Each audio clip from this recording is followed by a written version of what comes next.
মাত্র 2টি উপকরণে মুচমুচে খাস্তা নাস্তা রেসিপি তৈরি করে দেখাবো।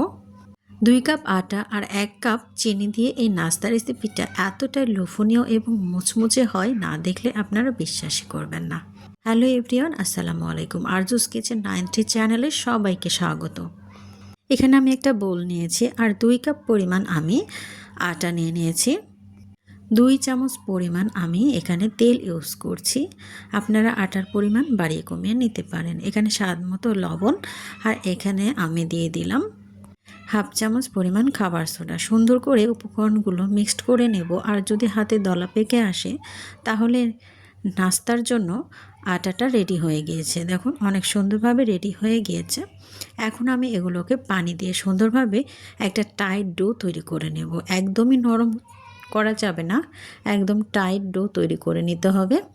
আর যদি এখানে মথে নেওয়ার সময় হাতে লেগে যায় তবে লাস্ট পর্যায়ে এখানে হাতে তেল দিয়ে ভালোভাবে মথে নিলেই কিন্তু সফট একটা ডো তৈরি হয়ে যায়।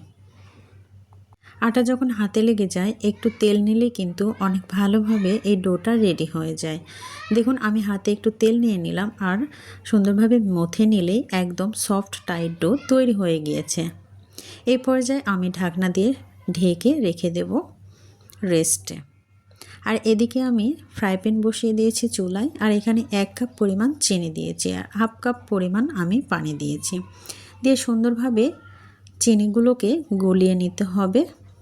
আর এরপরে আমি আরেকটু পানি, যে বাদবাকি অংশটা ছিল সেটাই দিয়েছি। আর এখানে আমি দিয়েছি ফুড কালার। এটা অপশনাল, দিতেও পারেন নাও দিতে পারেন। তবে আমি এই শিরাটা তারের মতো করে নিই, দেখতে পাচ্ছেন কিভাবে করলাম। আর এখানে ঢাকনা দিয়ে ঢেকে রাখলাম। ময়দাটা আমি রেস্টে রেখেছিলাম, একটু আমি মথে নেব। মথে নেওয়ার পরে সুন্দরভাবে আমি লেচি কেটে নেব। আর নাস্তাগুলো রেডি করার জন্য আমি এখানে লেচি কেটে তৈরি করে নিচ্ছি। এখনও যারা ভিডিওর এ পর্যন্ত চলে এসেছেন একটা লাইক দিতে ভুলে গেছেন, অবশ্যই একটা লাইক দিয়ে পুরো ভিডিওটা স্টার্ট করার অনুরোধ রইল। আপনার একটা লাইক কিন্তু আমার ভিডিওটাকে অনেক দূর নিয়ে যেতে সাহায্য করবে। এখানে আমি অনেক সুন্দরভাবে লেচিগুলো কেটে নিয়েছি আর এগুলোকে রেডি করে নিচ্ছি। আর লেচিগুলো আমি একটা বাটিতে সম্পূর্ণটা উঠিয়ে নেব। আর একটা আমি নাস্তা বানিয়ে দেখিয়ে দেব কিভাবে নাস্তাটা আমি রেডি করলাম।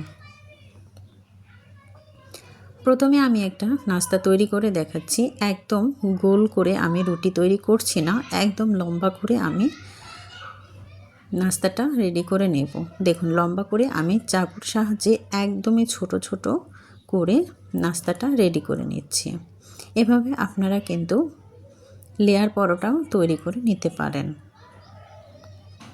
এখন আমি এটাকে উঠিয়ে একটু হালকা ভাঁজ দিয়ে গোল করে নিয়ে নাস্তাটা রেডি করে নিলাম। দেখুন কতটা লোভনীয় হয়েছে। মাত্র 5 মিনিট হাতে থাকলেই কিন্তু ঝটপট করে এই নাস্তা রেসিপিটা তৈরি করা যায়। সবগুলো নাস্তা আমি রেডি করে নিয়েছি। দেখুন কতটা লোভনীয় হয়েছে। এখন আমি একটা চুলায় ফ্রাই প্যান বসিয়ে দিয়েছি আর এখানে আমি তেল গরম করে নিয়েছি অলরেডি। একদম হালকা গরম করে নিয়েছি। এখানে আমি ছেড়ে দিচ্ছি সবগুলো নাস্তা। চুলার আঁচটা লো টু মিডিয়ামে রেখে এই নাস্তাগুলো ভেজে নিতে হবে। একদমই হাই ফ্লেমে নাস্তাগুলো ভেজে নেওয়া যাবে না, কারণ ভেতরে কাঁচা থেকে যাবে আর উপরে মুচমুচে হয়ে থাকবে। আর সেই জন্যই একটু লো টু মিডিয়ামে রেখে নাস্তাগুলোকে একটু সময় ও ধৈর্য নিয়ে কিন্তু ভেজে নিতে হবে।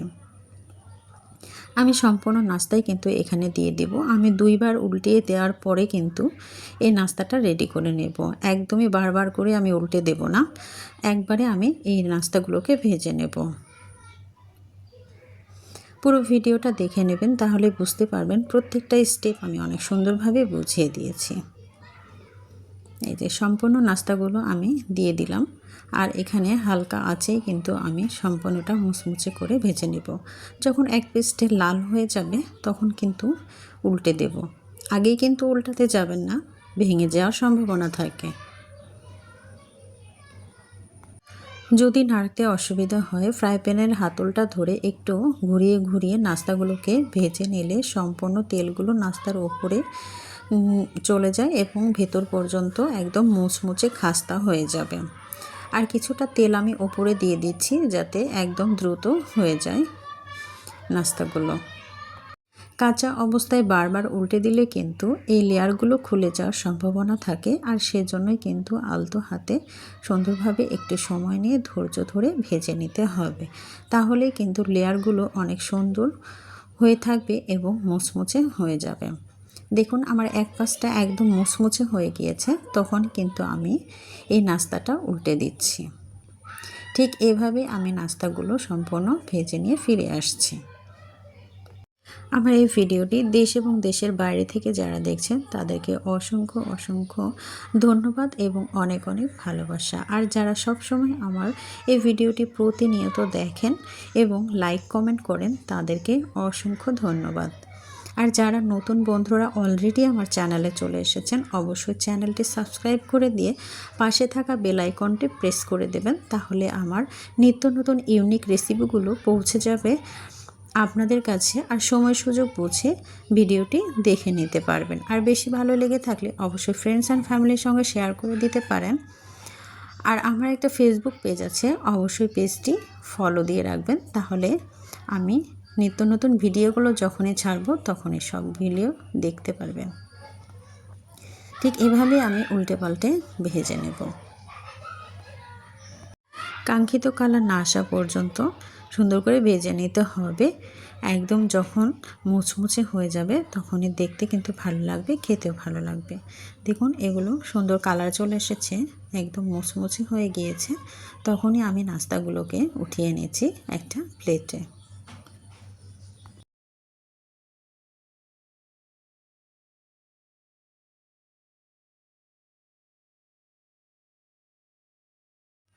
আগে থেকে আমি যে চিনির শিরাটা তৈরি করে রেখেছিলাম এগুলো অলরেডি ঠান্ডা হয়ে গিয়েছে, আমি একটু হালকা গরম করে নিচ্ছি। আর গরম করে নিয়ে একটা করে নাস্তা আমি এর উপরে দিয়ে দিচ্ছি, আর দিয়ে এগুলোকে আমি সুন্দরভাবে এর ভেতরে শিরার মধ্যে আমি দিয়ে ভিজিয়ে নেব।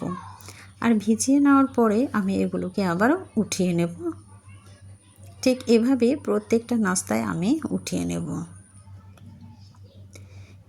একইভাবে আমি আবারও আরেকটি নাস্তা দিয়ে দিলাম, আর শিরাগুলো আমি ডুবিয়ে তারপর আবারও একটা নাস্তা উঠিয়ে নিচ্ছি। ঠিক এভাবে সবগুলো নাস্তায় আমি উঠিয়ে নেব এভাবেই। রেসিপিটি আপনাদের কাছে কেমন লাগলো অবশ্যই কমেন্ট বক্সে জানাতে ভুলবেন না। একটা কমেন্টের মাধ্যমে জানিয়ে দেবেন আমার রেসিপিটি আপনাদের কাছে কেমন লাগলো। দেখুন কতটা লোভনীয় হয়েছে। চিনি শিরাটা আমি যে করে রেখেছিলাম সেটা আবারও আমি এর উপরে দিয়ে দিচ্ছি যাতে ভেতর পর্যন্ত পৌঁছে যায় এবং খেতে দুর্দান্ত লাগে। একদমই মুচমুচে হয়েছে। আমি একটা ভেঙে দেখাবো আপনাদের কতটা মুচমুচে এবং খাস্তা হয়েছে এই রেসিপিটি। ঠিক এই প্রসেসটি ফলো করলে অনেক সুন্দরভাবে এই নাস্তাটি আপনারা তৈরি করে নিতে পারবেন। ঘরোয়া উপকরণে খুব সহজেই তৈরি করা যায় এই নাস্তা রেসিপিটি। বিকালের চা কিংবা পরিবারের আড্ডা, অতিথি আপ্যায়নে এটি হতে পারে বিকালের একটি মিষ্টি খাবার। এতক্ষণ ভিডিওর সাথে থাকার জন্য সবাইকে অসংখ্য ধন্যবাদ। লাগলো আপনাদের কাছে এই রেসিপিটি অবশ্যই কমেন্ট বক্সে জানাতে ভুলবেন না। সবাই ভালো থাকবেন, সুস্থ থাকবেন। আবারও দেখা হবে ইউনিক কোনো রেসিপির মাধ্যমে। সে পর্যন্ত সবাই ভালো থাকবেন, আমার জন্য দোয়া করবেন, সবার জন্য দোয়া করি। আল্লাহ হাফেজ।